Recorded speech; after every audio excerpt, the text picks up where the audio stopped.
महाराज जी, आप कह रहे हैं कि पिछले लंबे समय से वृंदावन आ रहे हैं, बट यहाँ आके पता लगा कि बिहारी जी 10 बजे शयन में चले जाते हैं, तो फिर मन में शंका होती है कि रात को 10 बजे के बाद जब भी नाम जप करते हैं तो उनकी निद्रा में बाधा तो नहीं पड़ती? नहीं, 10 बजे शयन देखने को चले जाते हैं, फिर रास करते हो।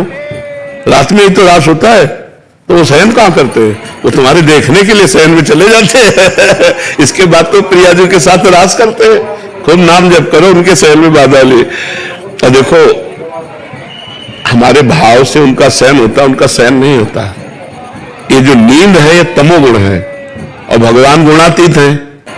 सतोगुण, रजोगुण, तमोगुण, ये मायाकृत गुण भगवान में नहीं है। भगवान में नींद भी नहीं है, भगवान में नींद नहीं है। पर जब हमें नींद आती है तो हम अपने भगवान को सुलाते हैं। हमें भूख लगती है तो अपने भगवान को पवाते हैं, हम आत्मवत सेवा करते हैं।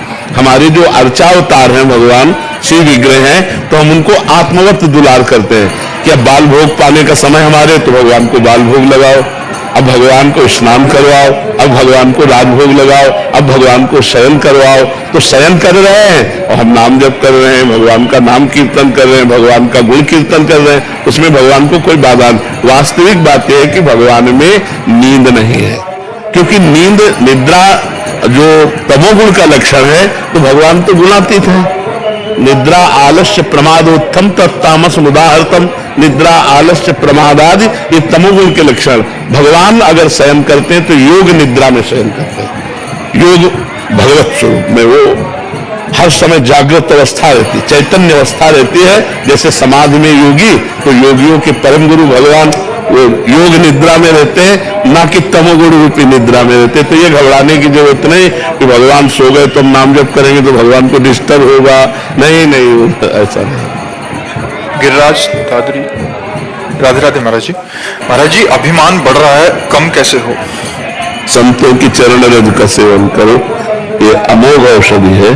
संत चरणामृत और संतों की चरण रज माथे पे लगाओ, ये अभिमान को चूर चूर कर देगी। बहुत इसमें अपार सामर्थ्य है। संत चरणामृत ये मिल जाता है जहाँ संत सेवा होती है, तो वहाँ संतों का चरणामृत उतारा जाता है। और अगर ना ऐसा हो तो अपने पास अर्थ हो तो एक बार संत सेवा कर ले, साल में एक बार संत सेवा करा ले तो औषधि मिल जाएगी। 150 संतों को बुलावे, चरणामृत उतारे, तो उसी में जल मिला करके संत चरणामृत, हमें आपको अनुभव की बात कहते हैं। संत चरणामृत और संत चरण रज, बहु गणित तत्तपसा न याति न चेज्जया न निरूपणात् ग्रहाद्वा न छंदसा नैव जलाग्नि सूर्यो बिना महत्पाद रजोभिषेकम। बिना महापुरुषों की चरण रज से अभिषिक्त हुए ये न ब्रह्मबोध होता है, न भगवत प्रेम होता है। चाहे तपस्या कर ले, चाहे घर गृहस्थी के धर्मों का पालन पोषण करे, चाहे सूर्य चंद्र की अग्नि की उपासना कर ले, और बढ़ ही सकता है। अभिमान एक ऐसी वस्तु है, ये बिना कृपा के ढहता नहीं है। कोई भी धार्मिक चेष्टा, उसका अभिमान हो जाता है, और अभिमान हो गया तो भगवत प्रसाद स्वरूप जो हमें आनंद मिलना चाहिए वो नहीं मिलेगा। जो कृपा से मिलता है वो फिर बात नहीं है। तभी हमें गुरुजनों की, संत जनों की चरण रज से अपने को अभिषिक्त रखना, सब संतों के चरणों में नमन करना है, दैन्य रहना है।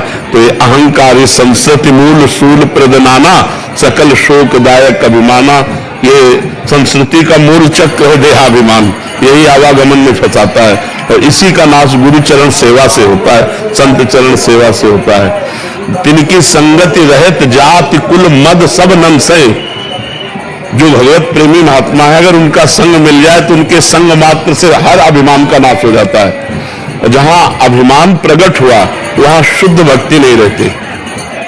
विद्या रूप महत्व कुल धन जौवन अभिमान सत कंटक देखे जहां रहे न भक्त निदान, रहे न भक्त निदान स्वांग सब नगर नारी के विषयन हाथ बिकाए नहीं रिझवर भरतार के। भरतार कहते हरि को, वो हरि को नहीं रिझा सकता, वो विषयी धनी पुरुषों को रिझा सकता है। अभिमानी पुरुष भगवान की भक्ति को कभी प्राप्त नहीं हो सकता, क्योंकि जब तक देहाभिमान और अभिमान रहेगा तो कृपा सिंधु भगवान को अच्छा नहीं लगता।